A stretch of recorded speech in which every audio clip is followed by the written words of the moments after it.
आप सबको जय श्री की। तो हम उस जगह पे हैं जहाँ पे आके हम परमेश्वर के वचन से कुछ बातों को सीखते और समझने की कोशिश करते हैं। आज मैं आपके साथ एक कैरेक्टर के बारे में, एक बाइबल का चरित्र, एक शख्स के बारे में आपके साथ बात करने वाला हूँ। नाम है जरुब्बाबेल। जरुब्बाबेल कौन था? जरुब्बाबेल दाऊद के खानदान से था। देखिए, पहला इतिहास 3:19।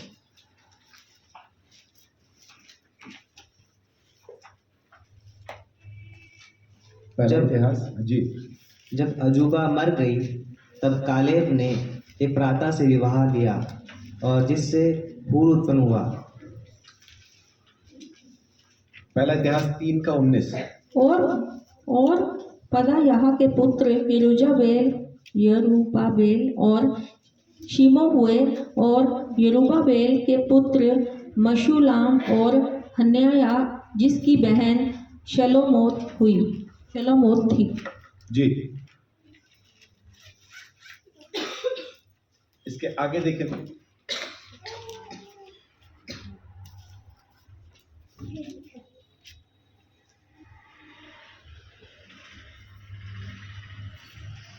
इसके बारे में आप पढ़िए, मत्ती पहला अध्याय उसकी 13 है।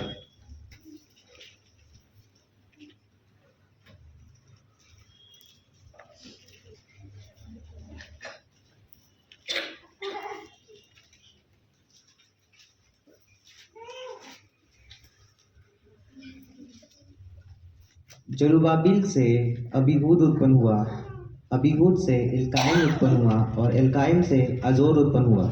यानी ये दाऊद के खानदान से है और प्रभु यीशु मसीह की वंशावली में भी इसका नाम आता है। लेकिन असल में ये किसके खानदान से? जैसा अभी हमने पढ़ा था पहला इतिहास 3 अध्याय उसकी 17 आयत में जब हम पढ़ेंगे तो 3:17 में लिखा है कि यकोन्याह का पुत्र अस्सीर, यानी ये राजा यकोन्याह के खानदान से है, जिसका जिक्र मती वंशावली के अंदर भी करता है। यकोन्याह वहां पे लिखा है। और ये कौन सा राजा है? ये वो राजा है कि जिसको परमेश्वर ने श्रापित किया है कि तेरे खानदान से कोई राजा नहीं होगा। देखिए, थोड़ा सा इसके बारे में देख लेते हैं। दूसरा राजा 24:6 पढ़िए।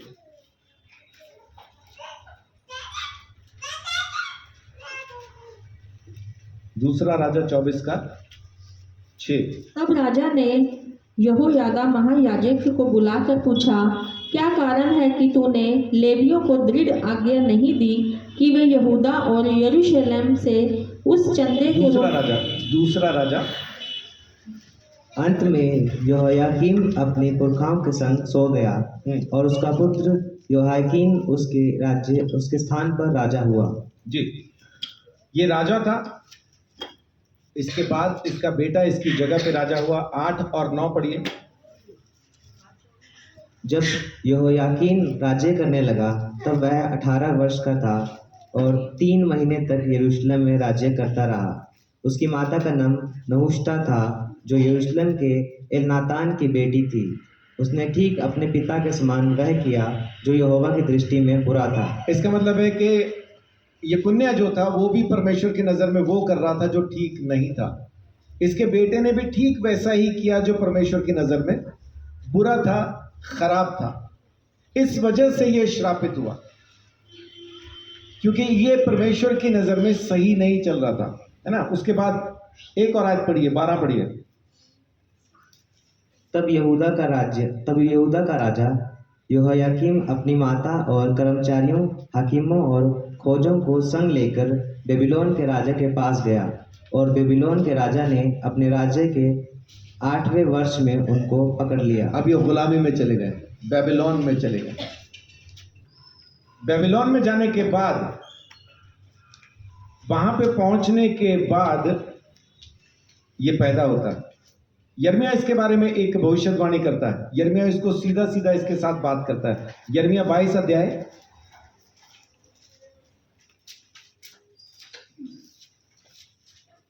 यिर्मयाह 22 उसका 24 पढ़िए। यहोवा की यह वाणी है, मेरे जीवन की सौगंध, चाहे यहोयाकीम का पुत्र यहूदा का राजा कोन्या मेरे दाहिने हाथ की अंगूठी भी होता तो भी मैं उसे उतार फेंकता। क्या कह रहा है परमेश्वर के? कसम खा के कहता हूं कि अगर वो मेरी अंगूठी भी होता मैं उसको उतार के फेंक देता। यकुन्या के साथ इतनी ज्यादा परमेश्वर को नफरत है कि अगर वो मेरे हाथ में पहनी हुई अंगूठी होता ना तो उतार के फेंक देता मैं उसको।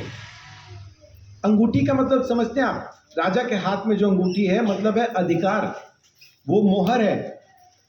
और वो अंगूठी अगर किसी और को भी दे दी जाए तो वो भी राजा के जैसा ही काम कर सकता है। कोई याद आता है चरित्र आपको जिसको राजा ने अंगूठी दी हो बाइबल में?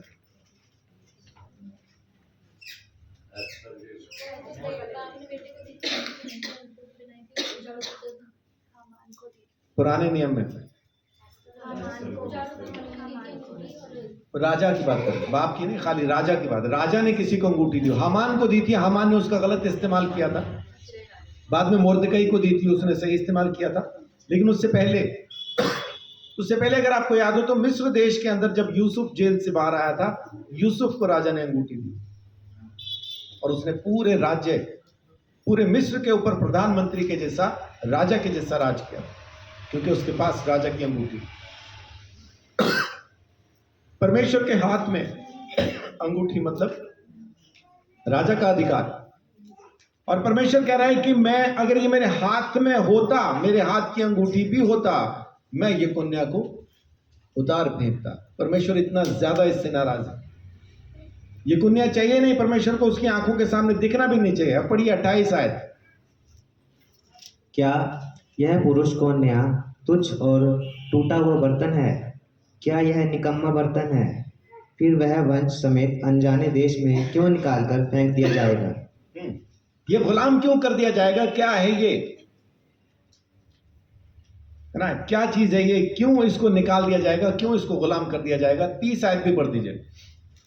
यहोवा यूं कहता है, इस पुरुष को निर्वंश लिखो। ये परमेश्वर कह रहा है इसके बारे में, ये कन्या के बारे में परमेश्वर कह रहा है कि इस शख्स को निर्वंश लिखो। मतलब इसके आगे आस औलाद नहीं होने चाहिए, इसका खानदान खत्म होना चाहिए, इसको निर्वंश लिखो। पढ़िए। उसका जीवन काल कुशल से ना बीतेगा और सारी जिंदगी परेशान रहे। परमेश्वर कह रहा है लिखो इस बात को। परमेश्वर सिंपल कह नहीं रहा है, कह रहा है लिखो इस चीज को जो मैं कह रहा हूं कि ये निर्वंश होना चाहिए और जिंदगी भर परेशान रहना चाहिए, और ना उसके वंश में से कोई भाग्यवान होकर दाऊद की गद्दी पर विराजमान या यहूदियों पर प्रभुता करने वाला होगा। इनमें से कोई राजा भी नहीं होगा, इसके पूरे खानदान में कभी कोई राजा नहीं होगा। इसीलिए मत्ती ये कन्या का नाम वहां पे लिखता है 2 बार, इसीलिए 2 बार लिखता है ताकि हम ध्यान दें कि ये कन्या का नाम वहां पे क्यों है। वो बताना ये चाहता है कि मत्ती की जो वंशावली है वो मरियम की वंशावली नहीं है, यूसुफ की वंशावली है। और यूसुफ के खानदान से, यानी यूसुफ उस खानदान से आता है जिसमें कभी कोई राजा नहीं होगा, क्योंकि परमेश्वर ने उसको श्राप दिया है कि कभी कोई भाग्यवान होके दाऊद की गद्दी पे ना बैठे। वो मरियम का पति है लेकिन उसके यहां राजा पैदा नहीं होगा। वो मरियम का पति है लेकिन यीशु का बाप नहीं, क्योंकि यीशु कुंवारी मरियम से पैदा हुआ, कुंवारी मरियम से। इसीलिए वहां पे ये कन्या का जिक्र करता है। अब मैं आपको ये कन्या के बारे में क्यों बता रहा हूं? क्योंकि जरुब्बाबेल उसी के खानदान से, ये उसी के खानदान से जिसको परमेश्वर कह रहा था कि मैं इसको, इस अंगूठी को उतार के फेंक देता अगर मेरे हाथ में होती तो। जरुब्बाबेल का मतलब है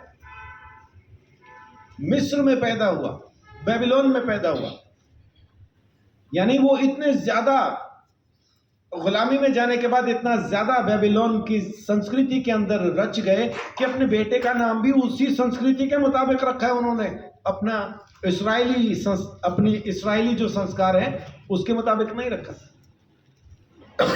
बेबीलोन के मुताबिक ही रखा हुआ। अब एक तरह से देखा जाए तो जरुब्बाबेल जो है वो एक ऐसा पात्र है जो किसी योग्य नहीं, वो उस खानदान से आता है जिसे परमेश्वर ने श्रापित किया।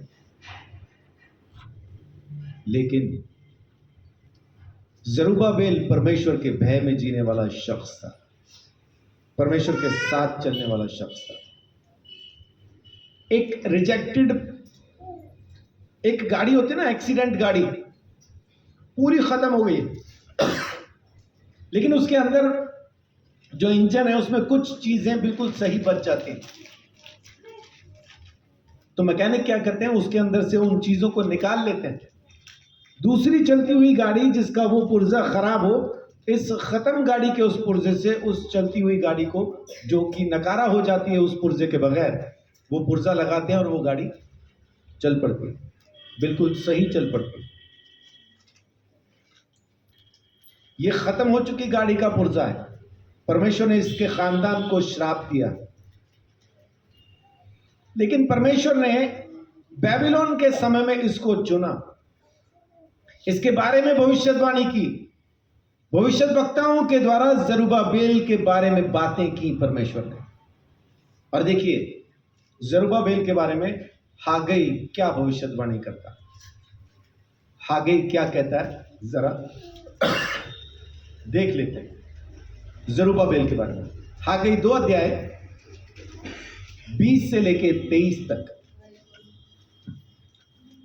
उसी महीने के 24वें दिन को दूसरी बार यहोवा का यह वचन हग्गई के पास पहुंचा। यहूदा के अधिपति जरुब्बाबेल से यूं कह, मैं आकाश और पृथ्वी दोनों को कंपाऊंगा। किससे कह? जरुब्बाबेल से। उससे पहले पढ़िए ना, यहूदा के अधिपति, यहूदा के अधिपति, यहूदा के राज करने वाले, यहूदा के गवर्नर से, यहूदा के संभालने वाले से कह। वो जिसे परमेश्वर ने राजा होने से तो मना कर दिया, लेकिन अधिकारी फिर भी बना दिया, उसको हक दिया, अधिकार दिया, क्योंकि उसने अपने आप को परमेश्वर की नजर में साबित किया। बहुत बार क्या होता है कि हम जमीन के हिसाब से, जमाने के हिसाब से नालायक होते हैं, निकम्मे होते हैं, लेकिन आप परमेश्वर के सामने अपने आप को साबित कर देते हैं। परमेश्वर आपके मन को जानता है, आप क्या सोच रहे हैं, आप अंदर से क्या है ना, आपकी अंतड़ियां फेफड़े पहचानता है, वो अंदर से जानता है, आपको दिल गुर्दे से पहचानता है। आप अपने आप को अगर परमेश्वर के सामने साबित कर देते हैं तो जमाना चाहे आपके बारे में कुछ भी कह रहा हो, परमेश्वर आपका हाथ थाम लेता, परमेश्वर आपको संभाल लेता है। आपको रिजेक्ट किया है जमाने ने, परमेश्वर ने नहीं किया अभी। आप उसके पास वापस आ सकते हैं, वो आपको वापस उस जगह पे खड़ा कर सकता है जहां पे वो करना चाहता है। ये हमारे हाथ में नहीं है, परमेश्वर के हाथ में। जरुब्बाबेल उस लड़ी से, उस खानदान से आता है जिसे परमेश्वर ने ही रिजेक्ट कर दिया, लेकिन तो भी जरुब्बाबेल ने अपने आप को उसके सामने साबित किया और परमेश्वर ने उसको अधिपति बनाया। और क्या उसके बारे में भविष्यवाणी क्या कहता है कि यहूदा के अधिपति जरुब्बाबेल से क्या है जी, मैं आकाश और पृथ्वी दोनों को कंपाऊंगा और मैं राज्य राज्य की गद्दी को उलट दूंगा। मैं अन्य जातियों के राज्य राज्य का बल तोड़ूंगा और रथों को सवारों समेत उलट दूंगा और घोड़ों समेत सवार एक दूसरे की तलवार से गिरेंगे। देखिए जरुब्बाबेल के बारे में वो भविष्यवाणी करने के लिए कह रहा है, और क्या कह रहा है कि मैं जमीन को हिला दूंगा। किसके लिए? जरुब्बाबेल के लिए। मैं राजाओं को पलट दूंगा। किसके लिए? जरुब्बाबेल के लिए। रथों को आपस में लड़वा दूंगा, उनकी तलवारों को आपस में लड़वा दूंगा। किसके लिए? जरुब्बाबेल के लिए। आगे पढ़िए। सेनाओं के यहोवा की यह वाणी है, उस दिन हे शालतीएल के पुत्र मेरे दास जरुब्बाबेल। क्या कह रहा है परमेश्वर अभी? मेरे दास जरुब्बाबेल। पहले वाले को क्या कह रहा था? इसके खानदान में जो इसका दादा परदादा था उसको क्या कह रहा था? श्रापित है, इसके निर्वंश होना चाहिए। लिख लो, ये निर्वंश होना चाहिए। इसके खानदान में कोई ऐसा भाग्यवान न हो कि दाऊद की गद्दी पर बैठे। और इसको क्या कह रहा है? मेरे दास जरुब्बाबेल जी, मैं तुझे लेकर अंगूठी के समान रखूंगा। ओहो, पहले वाले को कह रहा था उतार के फेंक देता अंगूठी, होता भी तो, और इसको क्या कह रहा है कि मैं तुझे लेके अंगूठी के समान रखूं। परमेश्वर की अंगूठी बनना उतना आसान नहीं है। अंगूठी का मतलब मैंने आपको बताया, राजा का अधिकार। परमेश्वर जरुब्बाबेल को अगर अपनी अंगूठी बना रहा है तो मतलब है कि वो अपना तमाम अधिकार वो जरुब्बाबेल को दे रहा कि मैं पूरी तरह से तेरे साथ हूं, जो कुछ मेरा है तू उसको इस्तेमाल कर, तू मेरी अंगूठी है, तू मेरा अधिकार है, तू मेरा है, मैं तुझे अपने हाथ की अंगूठी के समान रखूंगा। जी, यहोवा की यही वाणी है, क्योंकि मैंने तुझी को चुन लिया है। सेनाओं के यहोवा की यही वाणी है। क्योंकि मैंने तुझी को चुन लिया। पहले परमेश्वर ने रिजेक्ट किया, अब परमेश्वर ने ही चुन लिया। परमेश्वर का प्रेम महान है, माने वो गुस्सा भूल जाता है, वो पुरानी चीजें भुला देता, नई चीजें करता। यकुन्या के साथ जो था वो था, उसके खानदान से कभी कोई गद्दी पे नहीं बैठ पाया, लेकिन उसी के खानदान से वो जरुब्बाबेल को चुन लेता है। और किस काम के लिए चुना उसको? गुलामी में गए हुए लोगों को वापस लाने के लिए। बेबीलोन की गुलामी से पहला जत्था तकरीबन 40,000 लोगों का जो निकल के आया, उसको जरुब्बाबेल ही लेके आया। जरुब्बाबेल उसको लेके आया। पढ़िए एजरा 2:2।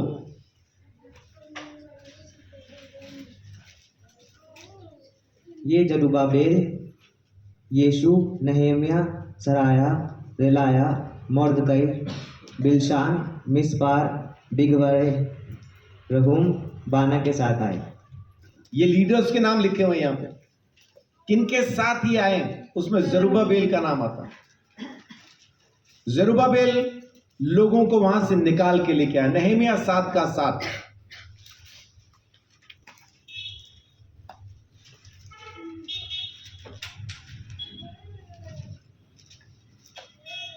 वे जरुब्बाबेल, यीशु, नहम्याह, अजर्या, रामाया, नहमामी, मर्दकै, बिलशान, मिस्पेरेत, बिगवै, नहूम और बाना के संग आए। ये लीडर लोग हैं। जरुब्बाबेल वो है जो परमेश्वर के लोगों को गुलामी में से फिर निकाल के लेके आता। और यरूशलेम में वापस आके पहला काम वहां पे क्या करता है? एक खास काम क्या करता है? परमेश्वर की वेदी को दोबारा से स्थापित करता। परमेश्वर की वेदी को दोबारा से स्थापित करता है। एजरा 3:1 से लेके 8 तक पढ़िए।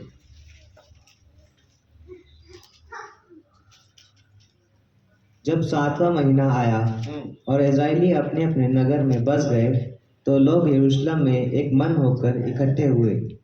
तब योसादाक के पुत्र यीशु ने अपने भाई याजकों समेत और शालतिएल के पुत्र जरुब्बाबेल ने अपने भाइयों समेत कमर बांधकर इज़राइल के परमेश्वर की वेदी को बनाया कि उस पर होम बलि चढ़ाएं, जैसा कि परमेश्वर के भक्त मूसा की व्यवस्था में लिखा है।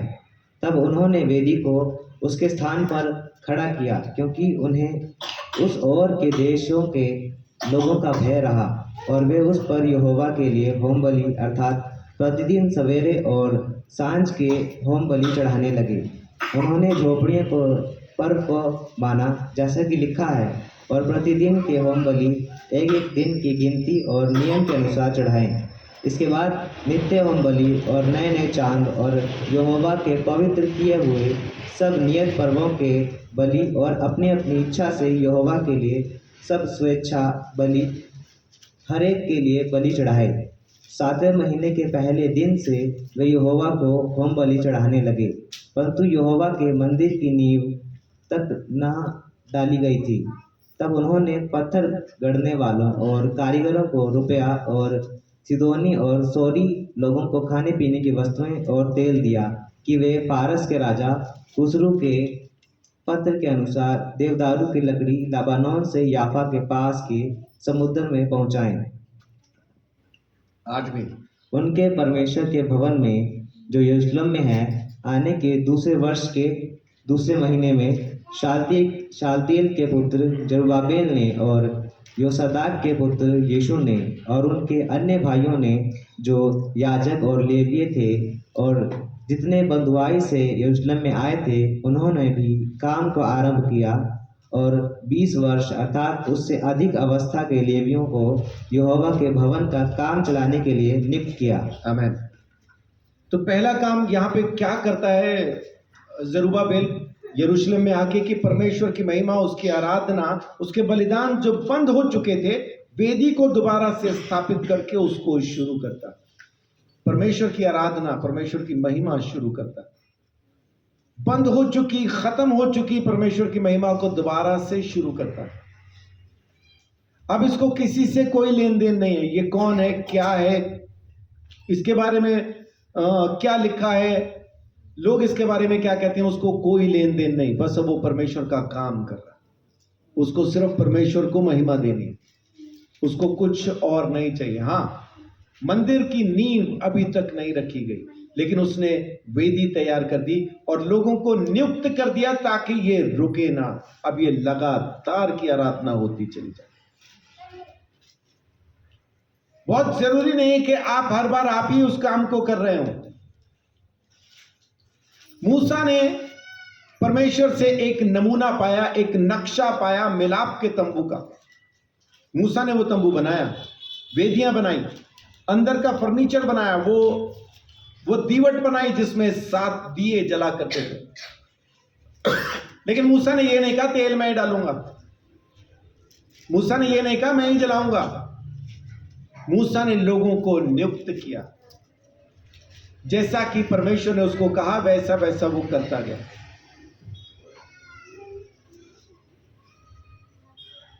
सुसमाचार प्रचार के अंदर कुरनेलियुस की वो भेंट परमेश्वर ने क्यों ग्रहण की? जो वो दान किया करता था, परमेश्वर ने क्यों उसकी भेंट को स्वीकार किया? क्योंकि उस भेंट से सुसमाचार का काम हो रहा था। वो उन लोगों को भेंट दे रहा था जो परमेश्वर के वचन को बांट रहे थे। जब आप सुसमाचार प्रचारक को पैसे से कुछ मदद करते हैं तो समझें कि आपने उसके सुसमाचार में हिस्सा ले लिया। और जब आप किसी झूठे प्रचारक को, झूठे शिक्षक को, प्रचारक तो झूठा नहीं होता, शिक्षक झूठे होते हैं, आपने अगर झूठे शिक्षक को घर में बिठा के खाना खिलाया है तो आप उसके पाप में भागी हो। आपने उसको सलाम भी कहा है तो पाप में भागी हो। और एक सुसमाचारक को एक गिलास पानी भी दिया है तो आपने जो सोच के दिया है वो प्रतिफल आपको मिलेगा। अगर आपने उसको सुसमाचार प्रचारक जान के पानी पिलाया, सुसमाचार प्रचारक का फल मिलेगा। भविष्यद्वक्ता जान के आपने उसको पानी पिलाया तो भविष्यद्वक्ता का फल मिलेगा। अगर आप ये कहें जी हमारे लिए तो आप ही यीशु हो, आपने उसको यीशु जान के पानी पिलाया तो आपको यीशु का प्रतिफल मिलेगा। ये बाइबल में यीशु ने कहा, जो तुम्हें जो जान के एक गिलास ठंडा पानी भी पिलाएगा प्रतिफल जरूर पाएगा। जरुब्बाबेल ने वहां पे वही काम किया। उसने लोगों को नियुक्त कर दिया कि आराधना लगातार होती रहनी चाहिए, क्योंकि उसका दर्शन आराधना नहीं है। जरुब्बाबेल का जो दर्शन है वहां पे वो मंदिर के निर्माण का है। 9 से 13 तक पढ़िए तो जल्दी से। तब यीशु और उसके बेटे और भाई और कदमिएल और उसके बेटे जो यहूदा की संतान थे और हेनादाद की संतान और उनके बेटे परमेश्वर के भवन में कारीगरों का काम चलाने को खड़े हुए। जब राजमिस्त्रियों ने यहोवा के मंदिर की नींव डाली तब अपने वस्त्र पहने हुए और तुरहियां लिए हुए याजक और झांझ लिए हुए आसाफ के वंश के लेवीय इसलिए नियुक्त किए गए कि इस्राएलियों के राजा दाऊद की चलाई हुई रीति के अनुसार यहोवा की स्तुति करें। अतः वे यह गीत गा गाकर यहोवा की स्तुति। अब इसको 13 तक आप पढ़ सकते हैं। अब यहाँ पे क्या हुआ कि उन्होंने नींव रख दी, अब उन्होंने मंदिर बनाना शुरू कर दिया। लेकिन यहाँ पे विरोध है, यहाँ विरोध है। लोग इसके खिलाफ आ रहे हैं, लोग इसको रोक देना चाहते हैं, है ना। इज़रा 4 अध्याय के अंदर ही देखिए, उसका टाइटल क्या लिखा है कि मंदिर के पुनः निर्माण का विरोध। आप इसके अंदर जब पढ़ेंगे 1 से लेकर 5 तक, आपको यहां पे पढ़ने को मिलेगा कि किस तरह से उसका विरोध फारस के राजा और ये तमाम लोग किस तरह से उसके खिलाफ आ रहे हैं। देखिए, जब यहूदा और बिन्यामीन के शत्रुओं ने यह सुना कि बंधुआई से छूटे हुए लोग इस्राएल के परमेश्वर यहोवा के लिए मंदिर बना रहे हैं, तब वे जरुब्बाबेल और पूर्वजों के घरानों के मुख्य मुख्य पुरुषों के पास आकर उनसे कहने लगे, हमें भी अपने संग बनाने दो, क्योंकि तुम्हारे समान हम भी तुम्हारे परमेश्वर की खोज में लगे हुए हैं। और अशूर का राजा असरहद्दोन, जिसने हमें यहाँ पहुँचाया, उसके दिनों से हम उसी को बलि चढ़ाते हैं। जरुब्बाबेल, यीशु और इस्राएल के पितरों के घरानों के मुख्य पुरुषों ने उनसे कहा, हमारे परमेश्वर के लिए भवन बनाने में तुम्हारा हम में से कोई संबंध नहीं, तुम्हारा हमसे कोई संबंध नहीं। हम ही लोग एक संग मिलकर फारस के राजा कुसरू की आज्ञा के अनुसार इस्राएल के परमेश्वर यहोवा के लिए उसे बनाएंगे। तब उस देश के लोग यहूदियों को निराश करने और उन्हें डराकर मंदिर बनाने में रुकावट डालने लगे। और फारस के राजा कुसरू जीवन भर, वरन फारस के राजा दारा के राज्य के समय तक उनके मनोरथ को निष्फल करने के लिए वकीलों को रुपया देते रहे। यानी राजाओं के भी सामने वो दलील रखते रहे कि ये गलत है, ये गलत है, इसको रोक। आज की तारीख में इसको क्या कहते हैं? आज की तारीख में इसको कहते हैं स्टे ऑर्डर। नहीं बना सकते। उस जमाने में भी उन्होंने वही किया, वकीलों को पैसा दिया, राजाओं से बात की। कुसरू के जमाने में नहीं बनने दिया, दारा के जमाने में नहीं बनने दिया, रोक के रखा। इस सारे विरोध को सह रहा था जरुब्बाबेल, क्योंकि जिम्मेदारी उसने अपने ऊपर ली थी। परमेश्वर ने उसको चुना था इस काम के लिए। इस विरोध को सह रहा था वो कि किस तरह से इसको मैं बनाऊं, कैसे मैं इसको वापस खड़ा करूं। उसके अंदर बहुत ज्यादा इस चीज के लिए जलन थी, बहुत ज्यादा। अब परमेश्वर ने उसको कहा, तू मेरे हाथ की अंगूठी है। जरुब्बाबेल कौन? याद रखिए, वो जिसके खानदान को परमेश्वर ने रिजेक्ट किया, जिसके खानदान को परमेश्वर ने श्रापित किया, उसी खानदान के अंदर से निकल के जरुब्बाबेल आता है और परमेश्वर उसको कहता है, तू मेरा दास है, तू मेरी अंगूठी के समान मेरे हाथ में। और अब देखिए परमेश्वर उसके बारे में क्या बात करता है। जकरिया 4 अध्याय 6 से लेकर 9 तक पढ़िए। तब उसने मुझे उत्तर देकर कहा, जरुब्बाबेल के लिए। ये यहोशू महायाजक के साथ स्वर्गदूत बात कर रहा है। यहोशू महायाजक को दर्शन दिखाया गया है और उस दर्शन के समय में स्वर्गदूत यहोशू महायाजक के साथ बात कर रहा है। और क्या कह रहा है जी? पढ़िए दोबारा। तब उसने मुझे उत्तर देकर कहा। तब उसने मुझे, माने स्वर्गदूत ने यहोशू महायाजक को उत्तर देके कहा, जरुब्बाबेल के लिए यहोवा का यह वचन है। फिर से एक वचन जरुब्बाबेल के लिए परमेश्वर की तरफ से पहुंचा है भविष्यद्वक्ता के पास जी। ना तो बल से और न ना शक्ति से परंतु मेरे आत्मा के द्वारा होगा। अभी जरुब्बाबेल को तसल्ली क्या दे रहा है परमेश्वर? के टेंशन ना ले, कितने भी तेरे विरोध में लोग खड़े हैं, ये बल से नहीं होगा, शक्ति से नहीं होगा, मेरे आत्मा के द्वारा होगा। ना तो बल से ना शक्ति से, मेरे आत्मा के द्वारा। बहुत बार क्या होता है कि हम चीजों को अपने बल, अपनी शक्ति, अपनी ताकत से करने की कोशिश करते हैं, हो नहीं रही होती, वो बनने की जगह पे बिगड़ती चली जा रही है क्योंकि हमारी कोशिश है। जरुब्बाबेल के साथ भी वही हो रहा है। उसको समझ नहीं आ रहा कि अब परमेश्वर का भवन बनेगा तो बनेगा कैसे। परमेश्वर कह रहा है भवन मेरा है, तू मेरा है, मेरे हाथ की अंगूठी है, तो टेंशन ना ले, ना तो बल से न शक्ति से, मेरे आत्मा से होगा, मेरा आत्मा बनाएगा। आज परमेश्वर का भवन मैं और आप हैं। बहुत बार हम अपने आप को अपनी मेहनत, अपनी कोशिश से बनाने के चक्कर में रहते हैं, है ना, कि मैं एक बढ़िया वाला मंदिर बन जाऊं परमेश्वर का। वो बढ़िया वाला बनने की जगह पे पहले वाली भी जो टाइलें लगी हैं वो भी उखड़ने लगती हैं। वो पहले वाली भी उखड़ जाती है, वो पहले से ज्यादा बदसूरत दिखने लगता है। फिर हम कहते हैं इससे तो पहले वाला ही ठीक था। तो परमेश्वर कह रहा है मेरा मंदिर है, मेरा घर है, मैं बनाऊंगा, न बल से न शक्ति से, मेरी आत्मा के द्वारा। पढ़िए तो दोबारा। ना तो बल से और ना शक्ति से, परंतु मेरे आत्मा के द्वारा होगा। मुझ सेनाओं के यहोवा का यही वचन है। हे बड़े पहाड़, तू क्या है? परमेश्वर कह रहा है हे बड़े पहाड़ तू क्या है। बहुत बार ना हम मुसीबत को पहाड़ समझते हैं, पहाड़ से बचना चाहते हैं।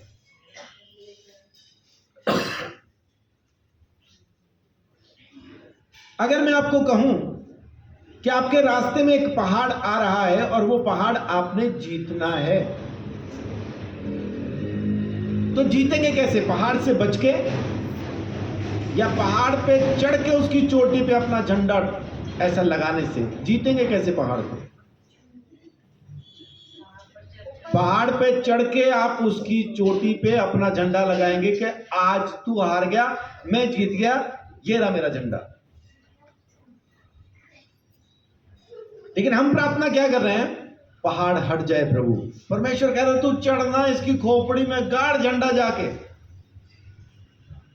इसकी चोटी पे अपना झंडा लगा। ये पहाड़ तेरे पांव के नीचे होगा, ये पहाड़ तेरे नाम से जाना जाएगा। लेकिन हम कह रहे पहाड़ हट जाए प्रभु। परमेश्वर क्या कह रहा है? पहाड़ है क्या? क्या लिखा है? हे बड़े पहाड़ तू क्या है? तू है क्या चीज मेरे सामने? और जरुब्बाबेल को क्या कह रहा है परमेश्वर? जरुब्बाबेल के सामने तू मैदान हो जाएगा। आमेन। जरुब्बाबेल के सामने तू पहाड़ मैदान कब हो जाता है? जब आप उस पर चढ़ जाते हैं, फिर वहां पे आपको मैदान दिखता है। वहां कहते हैं यहां घर बनाऊंगा मैं अपना। पहाड़ दूर से तो पहाड़ ही दिखाई देता है, लेकिन जब आप चढ़ जाओ उस पे फिर मैदान दिखता है। परमेश्वर कह रहा है कि ये बड़ा पहाड़ क्या है? जरुब्बाबेल के सामने ये मैदान हो जाएगा, इसका नाम नहीं रहेगा। चांद बहुत दूर है, लेकिन सबसे पहली बार उसको किसने जीता? कौन वो शख्स था जिसने उस पे पांव रखा और अपना झंडा गाड़ा? क्या था? Neil Armstrong. Neil Armstrong, Baahubali, नीलू।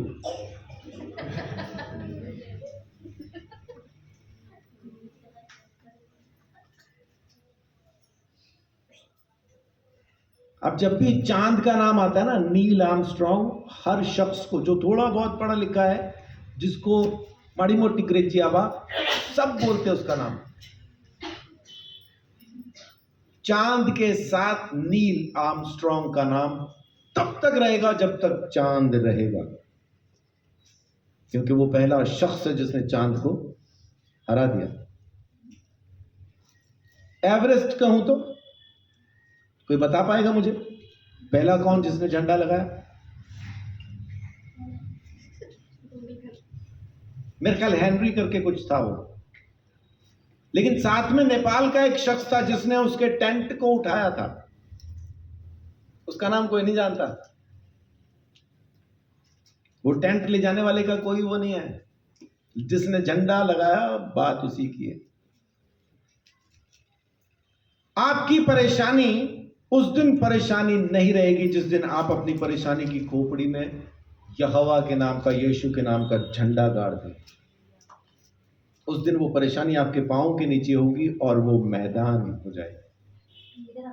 लेकिन ये आपकी मेहनत से नहीं है, आपकी कोशिश से कतई नहीं है, यह है परमेश्वर के आत्मा के द्वारा, ना बल से ना शक्ति से, मेरी आत्मा के द्वारा ये पहाड़ टल जाएगा, खत्म हो जाएगा, मैदान बन जाएगा। जी आगे पढ़िए।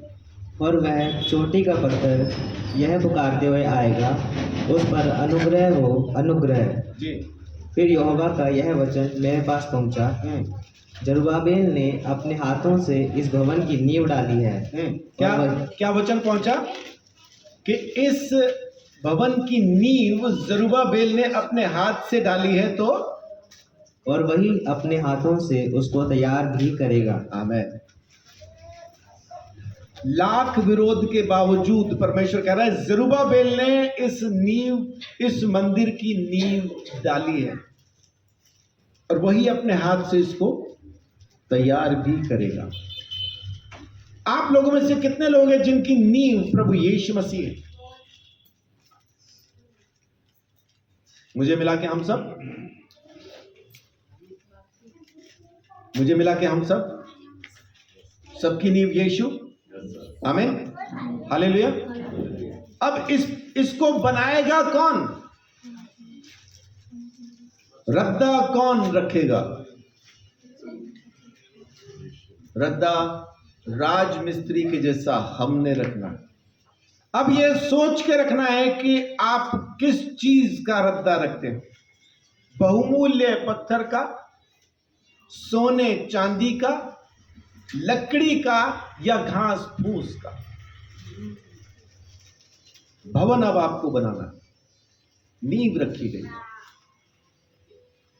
नींव यीशु के सिवाय कोई दूसरी नहीं होनी चाहिए।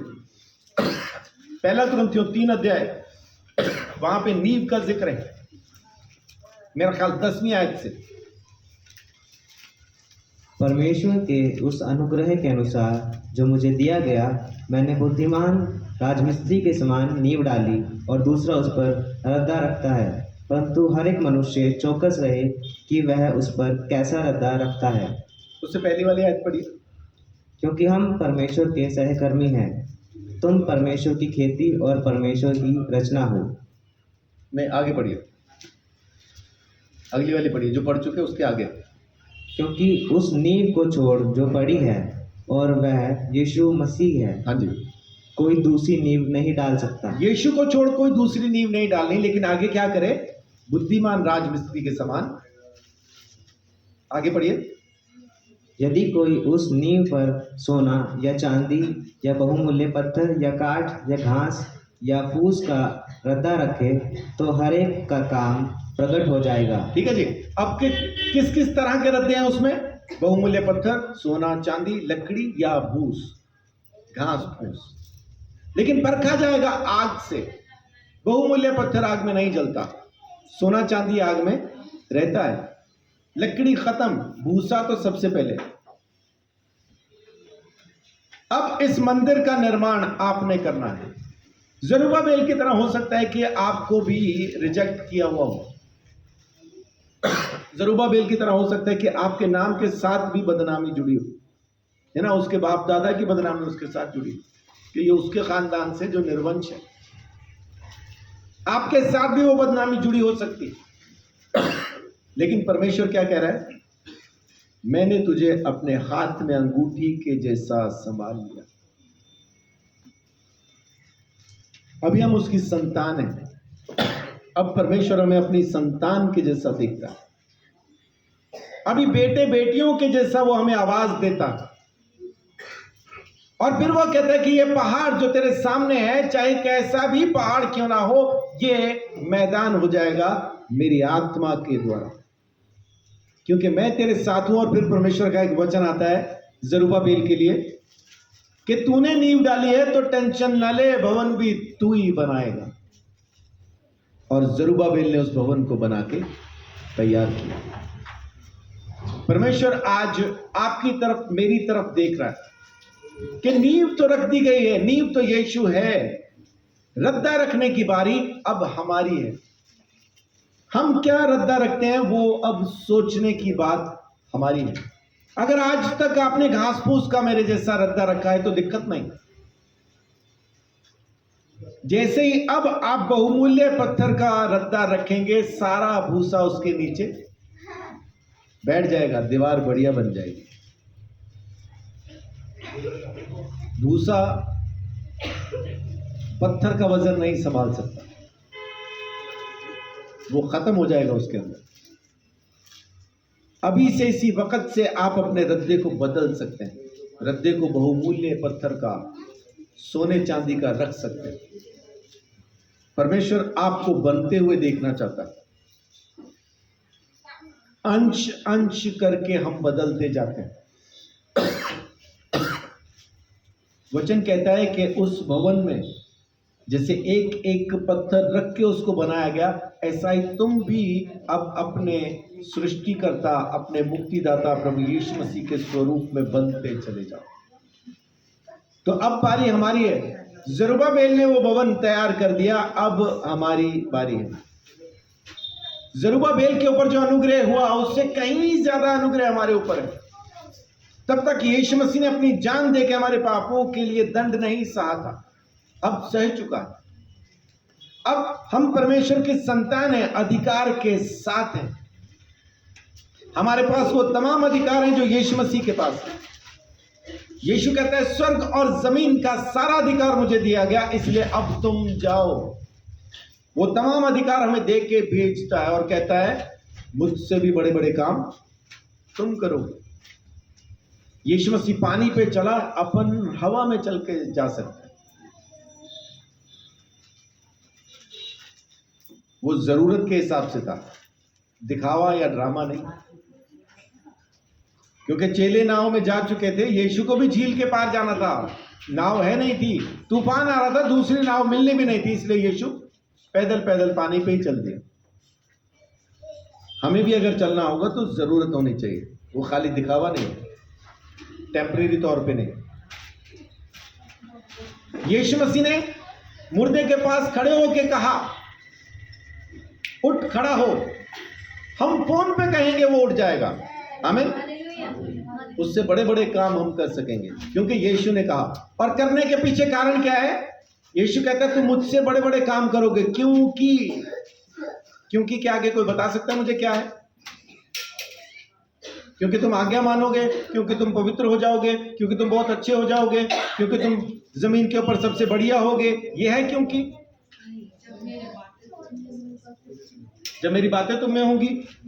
यीशु कह रहा है क्योंकि मैं पिता के पास जा रहा हूं, बस इतना ही है। यूहन्ना 14 उसका 12 से पढ़िए।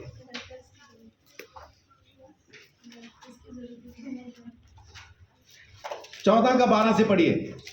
मैं तुमसे सच सच कहता हूँ। सच सच, जब यीशु मसीह कहता है ना सच सच कहता हूं, उस बात पे जरूर गौर कीजिए। हालांकि वो सब बातें सच कहता है, लेकिन जब वो ईमानदारी से कहता है ना सच सच कहता हूं, तब उसकी बात पे जरूर गौर करें। मैं तुमसे सच सच कहता हूं कि जो मुझ पर विश्वास रखता है जी, ये काम जो मैं करता हूँ वह भी करेगा, आमीन। वरन इनसे भी बड़े बड़े काम करेगा, क्योंकि मैं यहाँ पे आया क्योंकि मैं पिता के पास जाता मैं हूँ। पिता के पास जाता हूं, बस बात यहाँ खत्म होती है।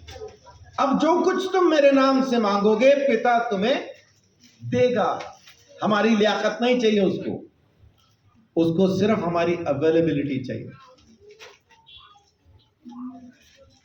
उसके बाद कहता है 14 का 15 में कहता है यदि तुम मुझसे प्रेम करते हो तो मेरी आज्ञाओं को भी मानोगे। लेकिन वो काम पहले कह चुका, वहां पे उसने कोई शर्त नहीं रखी, कोई शर्त नहीं है। हमारे पास आने के लिए एक शर्त है कि अगर तुम चाहते हो कि मैं तुम्हारे पास आऊं, पवित्र आत्मा में और पिता तुम्हारे पास आए, तुम्हारे साथ वास करें, तब बहुत जरूरी है कि तुम आज्ञा मानो, तब जरूरी। नहीं तो इस वजह से क्योंकि यीशु पिता के पास चला गया, हमें वो तमाम अधिकार उसने दे दिए। काम करो, मुझसे भी बड़े बड़े काम करो, क्योंकि मैं पिता के पास जाता हूं।